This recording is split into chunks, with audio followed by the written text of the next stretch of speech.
Bom dia a todos, a todas. Que Jesus nos abençoe, que a gente se sinta acolhido na casa, que a gente possa acalmar os nossos corações, sentindo todas as boas energias, as vibrações que aqui estão sendo emanadas para todos nós.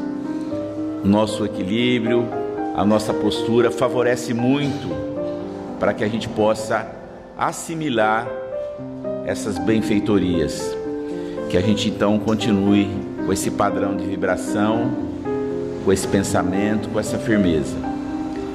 Nós vamos então fazer a nossa prece, fechando os nossos olhos, elevando o nosso pensamento a Deus, nosso Pai Criador, que nos deu o dom da vida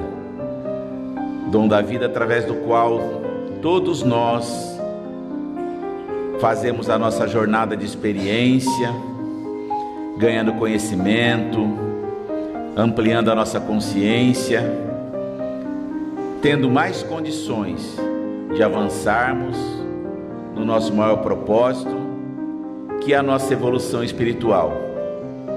Passo a passo, nós vamos buscando os mecanismos, as ferramentas que nos fazem mais fortes, sempre inspirados na luz do Evangelho de Jesus, que nos aponta os caminhos de fazermos o bem, de praticarmos o amor, a caridade, de olharmos para o nosso próximo que tanto necessita e estendermos a mão, de fazermos o acolhimento, de nos auxiliarmos uns aos outros para que possamos avançar.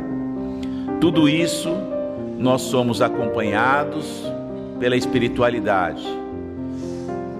A equipe de Jesus, que cuida de todo o nosso planeta, encarrega os nossos amigos espirituais a fazerem esse suporte, esse apoio para que a humanidade possa alcançar condições melhores. Por isso pensamos e desejamos a paz entre as nações, a união entre os povos, a harmonia, um ambiente de bondade, um ambiente de caridade.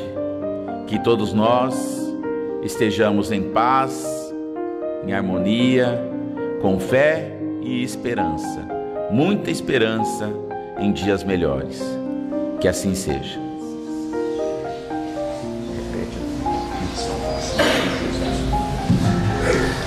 Hoje então nós teremos nosso querido Navarro, que vai aqui fazer as reflexões da manhã, e com um tema muito interessante: salvação com Jesus. Então seja bem-vindo, Navarro, fique à vontade. Obrigado pela sua presença aqui entre nós.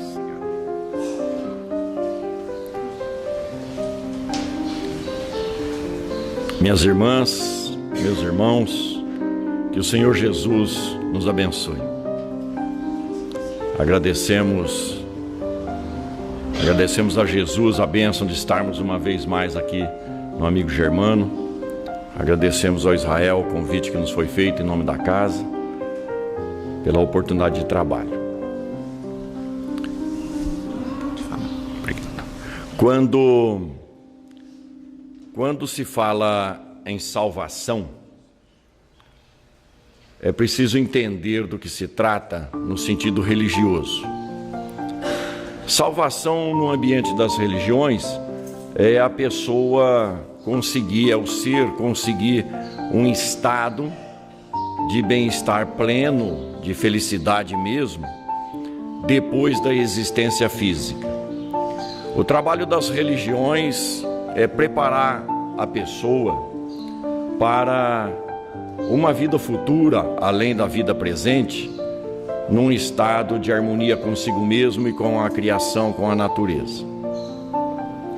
Mas para que nós possamos entender, para que nós possamos compreender o sentido de salvação no estágio em que nós nos encontramos, nós haveremos de ter que fazer um exercício de imaginação e de regressão de memória, para chegarmos às conclusões a que nos direciona o Evangelho do Senhor e a doutrina espírita.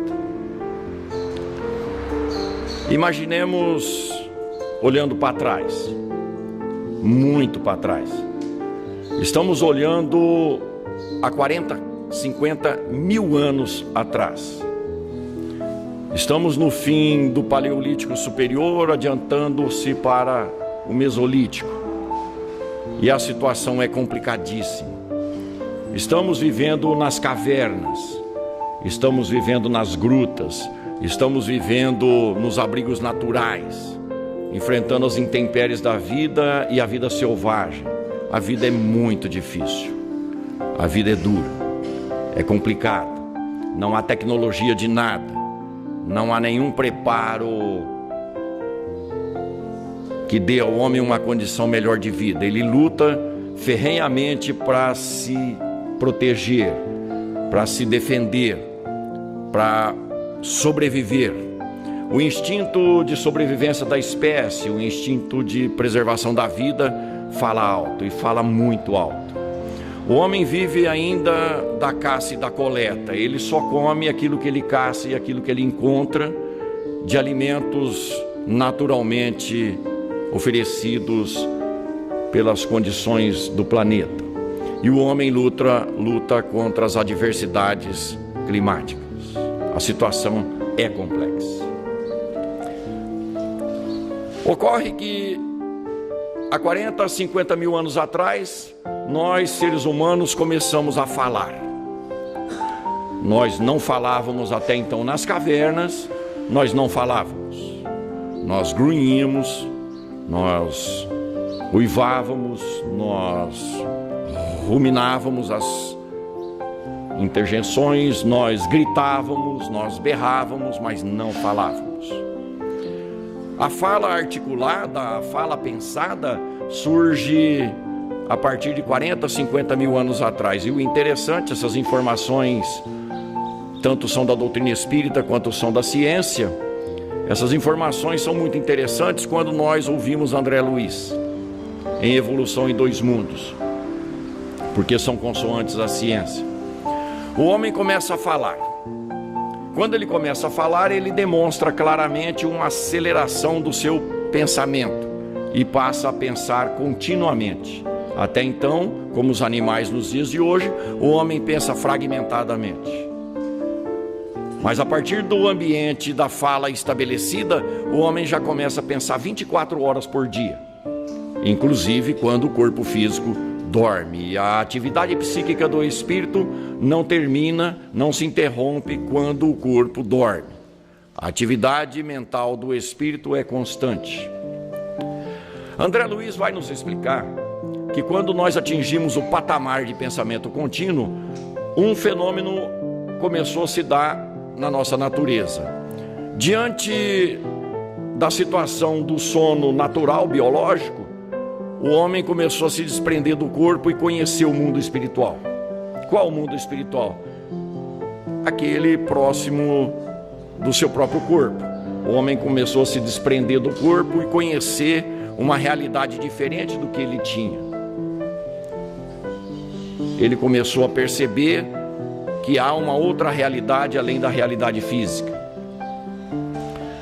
Quando voltava para o corpo físico, reminiscências vinham junto da sua consciência, já começando a mostrar a ele um sentido de lógica de uma vida que tem dois aspectos, a de encarnado e a de desencarnado. O homem começa a ter contato com o mundo dos espíritos. Nesse instante, diz André Luiz, nasce a responsabilidade. A responsabilidade espiritual nasce quando nós conhecemos os dois planos. Simples assim. E aí a gente passa a estar inscrito definitivamente no a cada um é dado segundo as suas obras, na lei de ação e reação.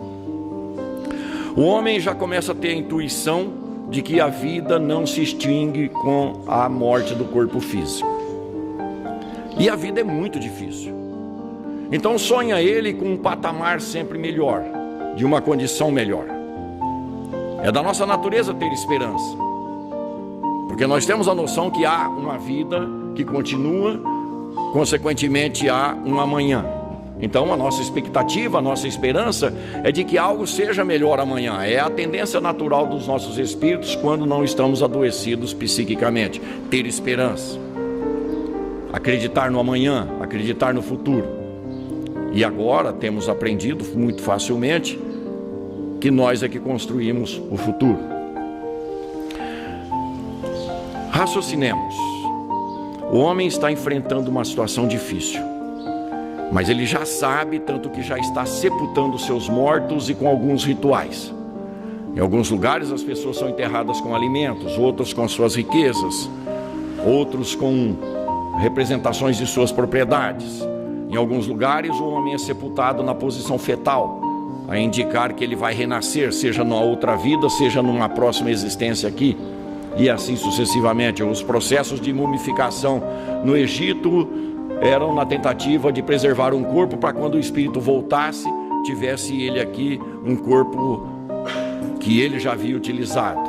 O raciocínio é muito lógico no sentido de que existe um amanhã e uma vida que continua. Ora, da mesma forma que hoje nós tentamos nos adaptar às regras da natureza, ao clima, às intempéries ou às possibilidades naturais, o ser humano desta época também tentava, com todas as suas forças, descobrir como é que se fazia para viver melhor. Esse é o primeiro aspecto da religião, segundo os estudiosos de religião.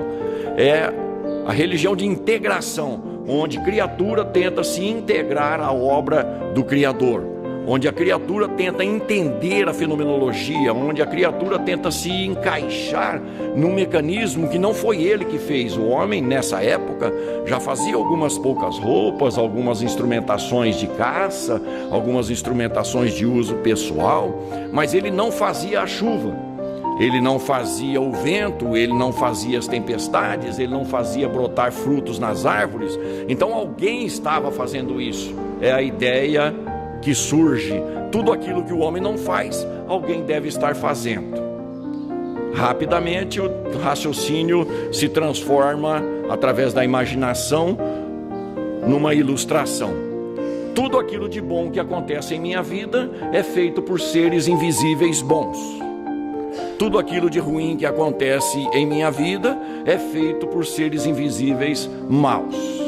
O homem começa a direcionar o seu raciocínio no sentido de identificar quem gera as forças que modificam as suas vidas.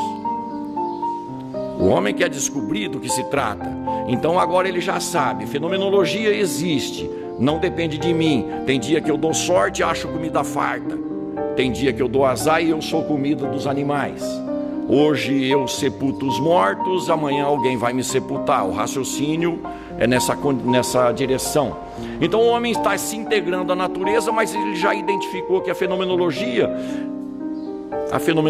tem raízes na espiritualidade, na invisibilidade, e ele cria então a ideia de deuses, muitos deuses, o que a mitologia vai trazer para nós fartamente: Deus da chuva, Deus da guerra, Deus do sol, Deus do mar, Deus da agricultura, Deus disso, Deus daquilo. Deuses para todos os tipos de atitudes, de ações e de fenômenos que ocorrem na Terra. O homem está sempre se integrando à natureza. Mas raciocinemos.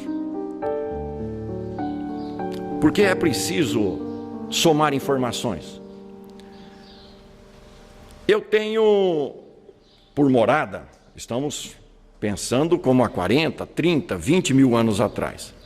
Eu tenho como morada uma caverna. Eu moro numa caverna, adquirida no programa Minha Caverna Minha Vida, financiada em séculos. Ora, esses seres da invisibilidade também devem ter um lugar para morar. Todo mundo tem um lugar para morar. Então o homem começa a imaginar que os seres que existem, tanto os bons quanto os maus, têm um lugar para morar, um lugar para se reunir. Porque afinal de contas a gente se reúne, nós somos seres sociais. Ora, pensa o homem, o ser humano, onde moram os bons, os deuses bons. É preciso dar um nome para esse lugar. Qual é o nome que vamos dar na região do invisível, onde moram os seres bons? Céu. Céu. Quem deu esse nome? Os seres humanos, moradores das cavernas, ou depois já da pedra lascada, ou agora do Neolítico, a idade dos metais. Enfim, nós criamos uma designação. Ora, da mesma sorte, os espíritos, deuses, que promovem o mal, é preciso dar um nome para o lugar onde eles moram. Inferno. Já está identificado. Os bons moram num lugar chamado céu, e os maus moram num lugar que se chama inferno. Mas os bons só produzem coisas boas. Então o lugar que eles moram deve ser muito bom, porque um fica dando coisas boas para o outro. Os maus, os maus são maus por natureza, porque se nos prejudicam, se nos agridem, se nos fazem sofrer, entre eles também deve ser uma balbúrdia. Então esse lugar que eles moram deve ser horrível, tenebroso, de sofrimento. Já está designado do que consta céu e do que consta inferno. Quem está falando isso? O homem primitivo, o homem ignorante, o homem que não sabe nada de nada. Ele está arquitetando, através do seu raciocínio, da sua mente, uma possibilidade existencial além dos seus olhos físicos, além da realidade objetiva. Mas ao mesmo tempo ele já sabe que ele é imortal. Ele acredita nisso. Mas espera um pouquinho. O sentido da vida é sobreviver, e com qualidade. Então o homem passa a se questionar: o que é que eu devo fazer nessa relação com essas potências, sejam as boas, sejam as más, para que eu possa me dar melhor aqui na vida? O que é que eu preciso fazer para receber mais coisas dos bons e evitar coisas ruins dos maus? Eu preciso fazer algo que os agrade. E como nós sempre gostamos, até nos dias de hoje, de ganhar presentes, de ganharmos mimos, o homem achou que se ele desse presente para os deuses, tanto os bons quanto os maus, ele conquistaria a amizade, o coleguismo, o respeito, o carinho dos invisíveis. Então o homem começou a oferecer coisas, tanto para os bons quanto para os maus. Surgiram daí as oferendas. Esse é o segundo aspecto do desenvolvimento religioso da humanidade, o de servidão às potências espirituais. Sejam elas boas ou más, eu vou oferecer presentes para conquistar a simpatia, para melhorar a minha vida ou para evitar coisas ruins que dá na mesma.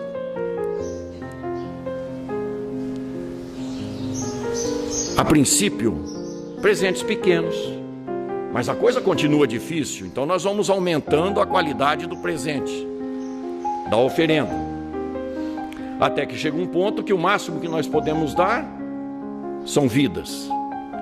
E a princípio de animais, chegando no topo do raciocínio, os deuses só serão aplacados em suas iras com o sacrifício de vidas humanas em nome das nossas necessidades. E a pergunta que se faz então é: nos dias de hoje, aqui na Terra, em pleno século 21, ainda existem oferendas? Sim, existem oferendas, trocas de favores. Ainda existem oferendas de seres vivos para a divindade? Sim, em muitos lugares, muito próximo de nós outros. E de vez em quando, a gente ainda ouve uma notícia ou outra de que uma vida foi sacrificada, uma vida humana foi sacrificada para satisfazer acordos espirituais. Estamos engatinhando na questão do relacionamento, em termos de humanidade, com as potências espirituais. O homem criou isso. Jesus e é preciso já inserir Jesus no contexto, vai modificar as coisas. Não definitivamente, mas ele vai dizer com todas as letras: todas as vezes que você for depositar a sua oferenda no altar e lembrar-se que tem algo contra um teu irmão, recolhe a tua oferenda e vá se reconciliar com ele. Depois você traz a sua oferenda. Jesus não poderia de forma alguma parar naquele instante com a proposta do Velho Testamento. Ele estaria confrontando toda a lei e os profetas, e por isso mais rapidamente seria colocado na cruz. Mas ele já insere a figura do próximo na questão do relacionamento com a divindade. Não dê presentes, reconcilia-te com teu irmão. Mas mesmo dando presentes, inclusive vidas humanas, a situação não melhora. E surge um raciocínio muito interessante, que está presente nos dias de hoje. O homem está presenteando os seres invisíveis, mas a sua vida ainda não melhora. Consequência disso, esses deuses não são de confiança. Eu estou dando presente para eles e eles não estão me dando o que eu quero, o que eu preciso. Do que se trata? Bom, de agora em diante eu só vou dar presente para eles se eles me derem o que eu quero primeiro. Como se chama esse mecanismo? Promessa. Primeiro você me dá isso, depois eu te dou. Você não é de confiança, queria dizer o homem. E existem promessas em nossos dias hoje, até com os espíritas. Dr. Bezerra, Chico Xavier, Emmanuel, André Luiz. Me socorre que eu faço sopa lá no centro 6 meses seguidos. Me socorre que eu dou tanta cesta básica lá para os carentes do centro.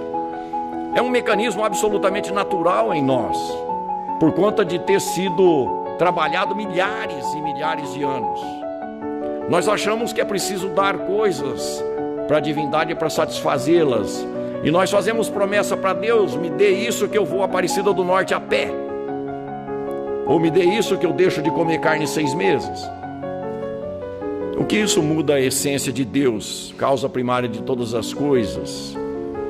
Não muda nada. O que quer que eu for dar a Ele é dele. Mas é o segundo aspecto que surge e ainda está presente em nós: trocas. Trocas. Por último, nós vamos chegar então no aspecto terceiro, que é o da salvação. Por quê? Porque o homem sabe que ele vai morrer. E ele já sabe que ele sobrevive à morte do corpo físico. Seja através do desprendimento do corpo físico, seja através da morte mesmo. E André Luiz, é muito interessante essa informação. André Luiz fala para nós que quando a gente desencarnava nas cavernas, a gente não saía de perto do ambiente social no qual nós nos encontrávamos. Porque estando numa região desconhecida, se era desconhecido a terra, imagina o mundo espiritual, disforme ainda para o entendimento do ser.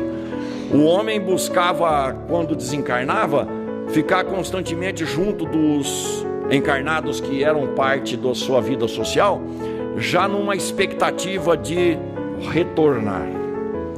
Nos dias de hoje, muitas pessoas tiram as suas próprias vidas para fugir das dificuldades da vida. Ainda existe no mundo dos espíritos, e existia em maior intensidade, os espíritos que queriam fugir de lá, por conta do aconchego aqui, por conta da presença de seres junto, por conta de um colo materno, de uma proteção social. Então o homem tentava voltar para o mundo físico. E ainda hoje, com todo o esclarecimento que nós temos, nós não queremos voltar para o mundo espiritual, que é a nossa pátria primeiro, mesmo com a perspectiva de irmos para um lugar bom, nós preferimos ficar aqui. Com todas as forças, com todo o nosso entendimento, nós queremos preservar a vida de qualquer seja. Ou seja, nós queremos ir para o céu, mas nós não queremos ir agora. Vamos deixar isso para mais para frente, bem mais para frente. Mas nós já sabemos que somos imortais. Bom, então o homem já sabe que ele vai morrer. E a pergunta que se faz é, fundamentado na perspectiva de que há 2 lugares, céu e inferno, um é bom, o outro é ruim, e eu sei que eu vou morrer. A pergunta então é: para onde eu vou? Eu vou para o lado dos maus ou eu vou para o lado dos bons? E aí é preciso dar uma solução. E o instinto de conservação, o instinto de preservação, a busca pelo bem-estar constante, objeto de vida de todos os seres vivos, eu preciso dar um jeito de ir para o céu. Eu preciso dar um jeito de ir para o céu. Mas, convenhamos, o homem das cavernas e até mesmo o homem nos dias de hoje, ele briga muito, ele mata muito, ele maltrata, ele judia, ele desrespeita, ele magoa, ele fere, ele, enfim, ainda nos dias de hoje nós cometemos muitas iniquidades. Dirá a doutrina espírita na questão 621 do Livro dos Espíritos que a lei de Deus está na nossa consciência. Retornando 7 questões atrás, na questão 614, nós todos ficamos sabendo que a nossa felicidade, o estado de céu, está na proximidade nossa com relação à lei de Deus. Consequentemente, de longa data, desde as cavernas, nós temos a percepção clara: eu anseio pelo céu, mas a minha consciência está falando que eu vou para o inferno. Vida dura essa. A consciência está falando, você está com a consciência pesada, você tem sentimentos de culpa, você tem remorsos, isso é erro cometido, e no céu só tem gente boa. Resumindo as coisas e trazendo já para o nosso dia a dia, quais são as justificativas para conseguirmos o céu? Dias de hoje: aceite Jesus e você será salvo.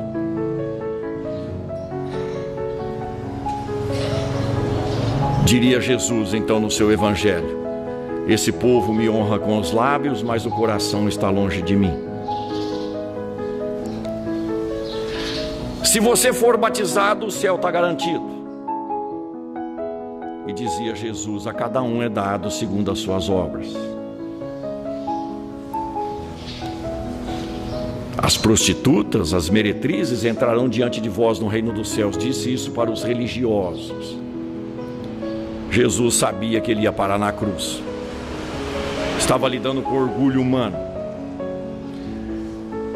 Mas imaginemos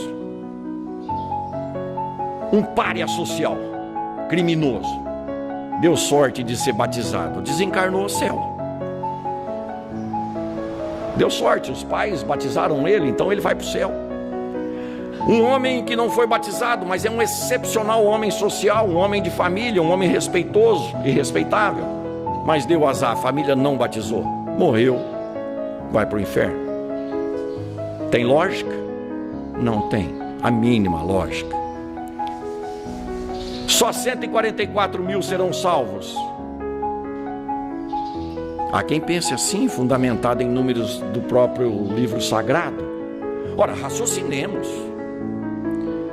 Hoje encarnados somos mais de 7 bilhões e 500 milhões de habitantes no planeta, e só 144 mil serão salvos. Eu não tenho chance.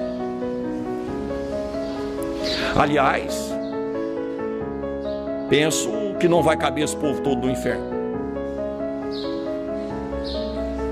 Vai ser muito difícil administrar tudo isso lá no inferno. Não vai ter enxofre suficiente. Quem é que está criando essas fórmulas de salvação?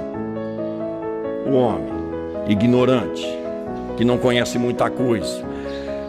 E o raciocínio é daqui para lá. Nós estamos entendendo, interpretando com essa lógica aquilo que está invisível aos nossos olhos. Simples assim. Jesus vai inaugurar então uma nova era, porque as informações começam a vir de lá para cá. Jesus vai estabelecer um novo raciocínio, que demorará para ser corrigido. Nesse meio tempo, alguém propôs, sempre é uma tentativa de salvação. Eu não sou tão bom o suficiente para ir para o céu, mas também não sou tão mal para ir para o inferno. Para onde é que eu vou? Essa questão foi proposta. para onde eu vou ou para onde vão os mais ou menos? E a igreja então disse que os mais ou menos vão para o purgatório, uma regiãozinha espremida entre céu e inferno. Se lá no purgatório você tem um bom comportamento, você, depois de um certo tempo e com a avaliação positiva, você vai para o céu, se não, inferno. Para quem teria Deus então feito o inferno? Para quem? Se há um Deus e se o inferno teria sido criado por Ele, para quem Ele criou? Para os que amam. Deus criou o inferno para os que amam. Porque imaginemos que você ou eu tenhamos por bênção adentrar o céu, mas um filho seu não. Seu filho deu azar e ele foi parar no inferno. Qual é a sua ideia? Qual é a minha ideia? Eu não vou consegui-lo tirar do inferno, então eu vou lá ficar com ele para consolá-lo, para ampará-lo. Então o céu é feito para os que amam, consolar os sofredores. Significa dizer que todo mundo vai para o inferno, tanto os bons quanto os maus. Um dia tomei a liberdade de perguntar por um amigo, hoje pastor evangélico, pessoa excepcional. O que acontece diante dessa circunstância? Você vai para o céu e um filho seu vai para o inferno. O que acontece? Quando nós vamos para o céu, Deus faz a gente esquecer aqueles que estão no inferno. Eu falei, meu Deus, eu não esquecer meus filhos? Esquecer um ex-marido, vai lá, mas um filho? Não é possível. Então a lógica mais razoável nos indica que isso não pode ser verdade. E não é verdade. E Jesus desmistifica isso tudo com muita facilidade. Primeiro vai lembrar Jesus que há mais alegria no céu por um que se arrepende do que 99 que não precisa. Significa que qualquer um que se arrepender, em qualquer estágio que se encontre, seja de céu, seja de inferno, aliás, seja de inferno nas suas mais variadas condições, qualquer um que se arrepender terá imediatamente a possibilidade do céu. O céu trabalha para o sofredor, para o devedor, para o pecador. É isso que disse Jesus. Eu vim em busca das ovelhas perdidas da casa de Israel, dar salvação a elas. Eu vim para os sofredores, eu vim para os devedores, eu vim para os maus, são os doentes que precisam de remédio. Jesus é taxativo, o céu trabalha para nos recuperar. Então todos nós teremos chance, em maior ou menor tempo, de nos renovarmos, porque essa é a mecânica da salvação para todos nós, para dar um futuro melhor, seja nessa própria vida que a doutrina espírita esclarecerá a respeito, seja na vida futura, adquirindo possibilidades novas no céu. Mas Jesus trará a chave do entendimento quando ele diz textualmente: aquele que quiser salvar a sua vida vai perdê-la, e aquele que quiser perder a sua vida por amor de mim vai ganhar. O que quer dizer Jesus? Egoísta não entra no céu. Se eu quiser salvação só para mim, eu não tenho direito ao céu. Eu só terei direito ao céu se eu der o céu para as pessoas que convivem comigo. Porque salvação é céu. Salvação é uma sensação de bem-estar, no máximo possível que possamos entender o que é a sensação de bem-estar. É felicidade pura. Então, se eu tenho o desejo de felicidade, ela só virá pela felicidade que eu der, que eu fomentar, que eu criar na vida das pessoas. Com Jesus, salvação surge na presença do próximo. Do próximo. Não há salvação se não for pelo próximo. Não há salvação a não ser pela bênção concedida ao próximo. E nós estamos bem distante disso. mesmo porque nós ainda somos chegados no inferno. Quando a vida se complica um pouco, quando as coisas estão numa balbúrdia, qual que é a primeira interjeição? O inferno que está a minha vida.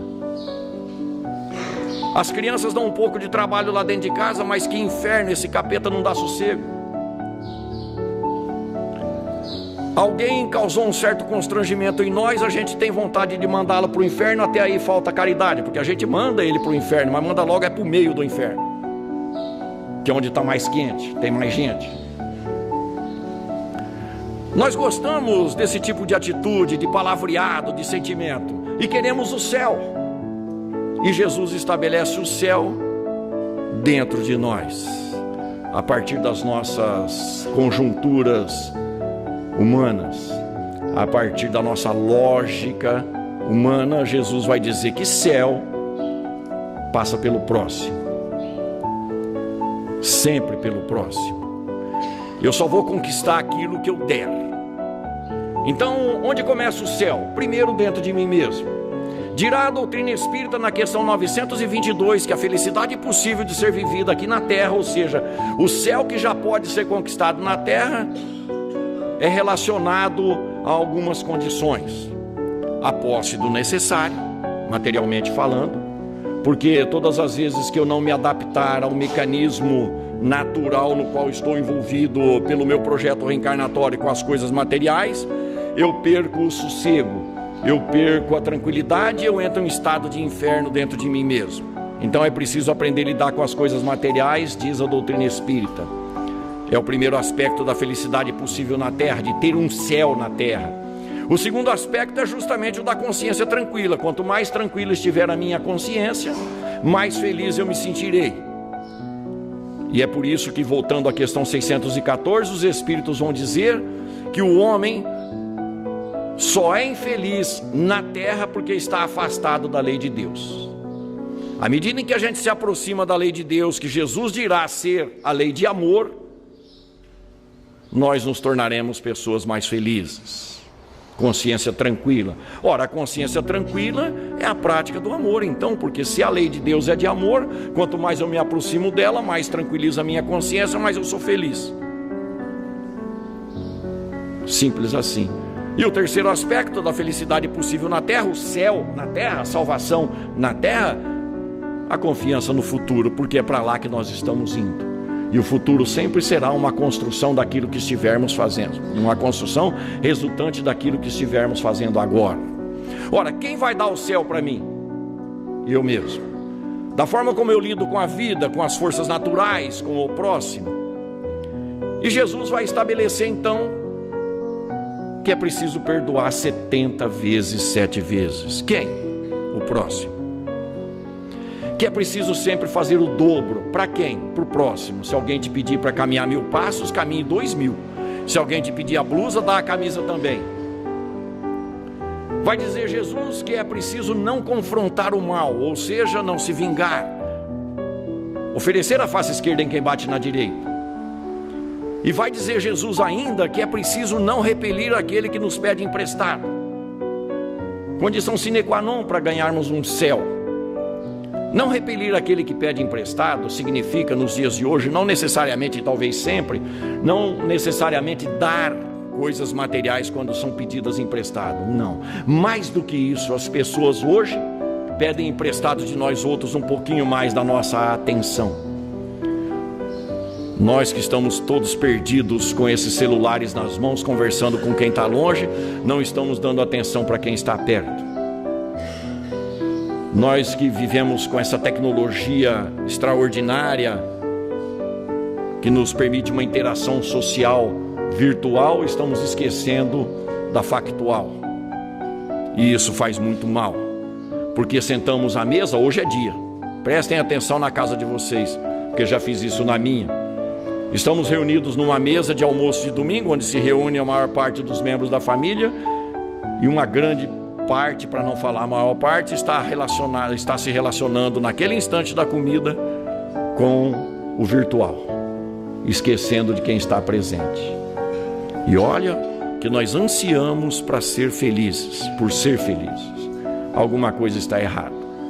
É preciso priorizar o próximo, porque é através do próximo que nós adentraremos o reino dos céus, que está dentro de nós mesmos, segundo Jesus.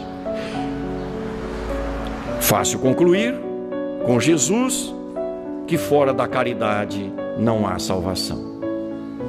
E é por isso que Allan Kardec vai estabelecer esse paradigma para os espíritas através do capítulo 15 do Evangelho segundo o Espiritismo. Fora da caridade não há salvação. E não existe caridade se não existir o próximo, a figura do próximo. E onde estão os próximos mais próximos de nós outros? Dentro de casa. O céu se constrói dentro de casa, paulatinamente, reconciliando com o adversário enquanto estamos a caminho com ele, e seguindo todas as demais orientações do Senhor Jesus. Não haverá céu enquanto houver um litígio em andamento em nossas existências com quem quer que seja. Não haverá céu enquanto nós não dermos a possibilidade da pessoa que convive conosco viver no céu. E a gente vive implicando, a gente vive cobrando, a gente vive exigindo, vive acusando, vive condenando e queremos ir para o céu. Não damos o céu e queremos ir para o céu. Jesus, aos religiosos da época, também disse: vocês não adentrarão os céus, e não estão deixando ninguém adentrar, porque continuam ensinando coisas erradas. Com a doutrina espírita tudo muda, mas muda com Jesus. O capítulo 15 do Evangelho segundo o Espiritismo é muito interessante. Todos são, mas há um detalhe que chama a atenção. Neste capítulo, fora da caridade não há salvação, Allan Kardec não coloca uma única letra pessoal dele. Não há comentários de Allan Kardec. Há inserida no capítulo a parábola dos trabalhadores da última hora, ou os trabalhadores da vinha. E imediatamente Kardec inicia as instruções dos espíritos. Por que Kardec fez isso? Para não tomar interpretação nossa, permitam-nos, para não direcionar com o seu raciocínio aquilo que deveria vir dos céus, porque se até agora a gente está interpretando o céu e o inferno olhando daqui, Kardec quer que ele se estabeleça de lá para cá.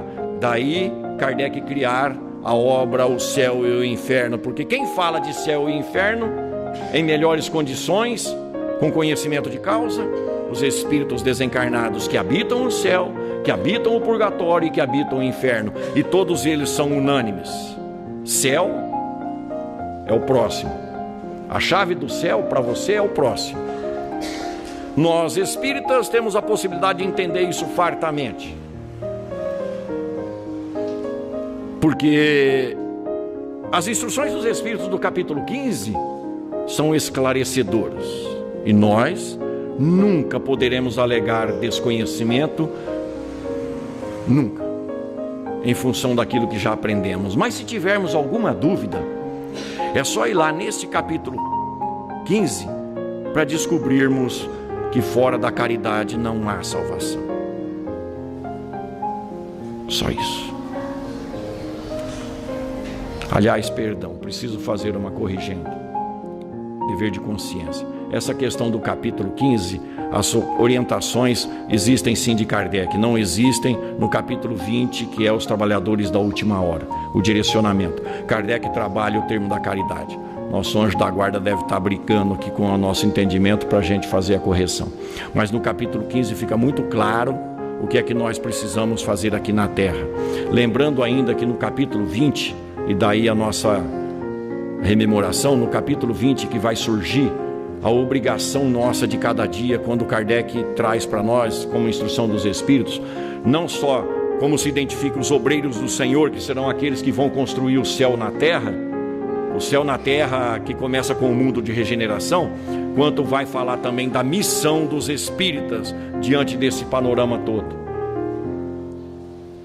Existe um panorama, existe uma obrigação natural. Está lá no capítulo 20, para nós compreendermos. Jesus entendia a caridade desde a questão 886 como sendo benevolência para com todos, indulgência para com as imperfeições alheias e perdão das ofensas. Comentando a questão material, São Vicente de Paulo, na questão 888A, vai falar que a gente nunca deve se esquecer, assim como tem espíritos, estejamos encarnados ou desencarnados, assim como há espíritos que nos socorrem, nos orientam, nos esclarecem, nos incentivam ao progresso, nós todos temos o dever de fazer o mesmo para com aqueles que estão na nossa dependência. Simples assim. Onde o céu? Dentro de nós, através do nosso entendimento, das nossas atitudes. Para encerrarmos, uma passagem do Evangelho. Os judeus entendiam o céu dessa forma, verbal, de interesse pessoal, da forma como eu entendo. Entendiam eles que quando se fosse para o céu, sentaria-se à direita de Deus, quando se fosse para o inferno, à esquerda. E Jesus vai dizer então, para aqueles que vão ao céu: passai à direita, benditos de meu Pai, porque eu tive fome e me destes de comer, eu tive sede e me destes de beber, eu estive nu e me vestistes, eu estive doente e foste me ver, eu estive preso e foste me visitar, fui estrangeiro em vossa terra e me hospedastes. Senhor, quando foi que te fizemos isso? Quando fizeram um dos meus mais pequeninos irmãos. Passai à direita, passai à esquerda, malditos de meu Pai, porque eu tive fome e não me destes de comer, eu tive sede e não me destes de beber, eu estive nu e não me cobristes, eu estive enfermo e não me foste visitar, eu estive preso e não me foste ver, fui estrangeiro em vossa terra e não me hospedastes. Mas Senhor, quando foi que não te fizemos isso? Quando não fizeram a um dos meus mais pequeninos irmãos, foi a mim que não o fizestes. Não há nada mais claro a respeito de céu e inferno do que o Evangelho de Jesus. É conquista pessoal, no esforço contínuo de traduzir as nossas atitudes, os nossos anseios em céu para o próximo, porque egoísta não entra no céu. O egoísta sempre vai estar remoendo dentro de si os seus desejos, as suas intenções. Distante do próximo, ele sofrerá porque ele está distante da lei de amor que cobre uma multidão de pecados. Salvação é com Jesus, sempre com Jesus, através do próximo, mas nunca sem Kardec, que explica tudo isso. Muito obrigado a todos e muita paz.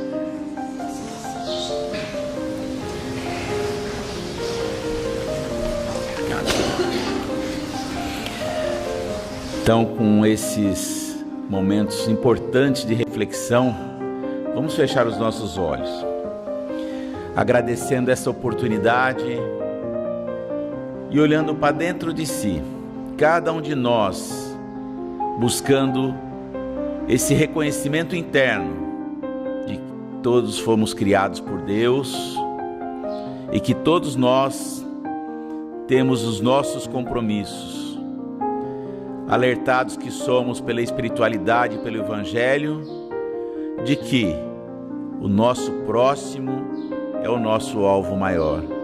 Aquele que está ao nosso lado deve ser o nosso olhar, receber o nosso carinho, o nosso gesto de amor, mas principalmente o nosso gesto de perdão. Devemos perdoar, limpar o nosso sentimento, buscar avançar e sempre estarmos colocando as nossas energias em favor do nosso próximo. É aí que está a caridade, que recebamos forças e energias para sermos cada vez mais homens caridosos, mulheres caridosas, que a humanidade se transforme com o Evangelho de Jesus. Que assim seja.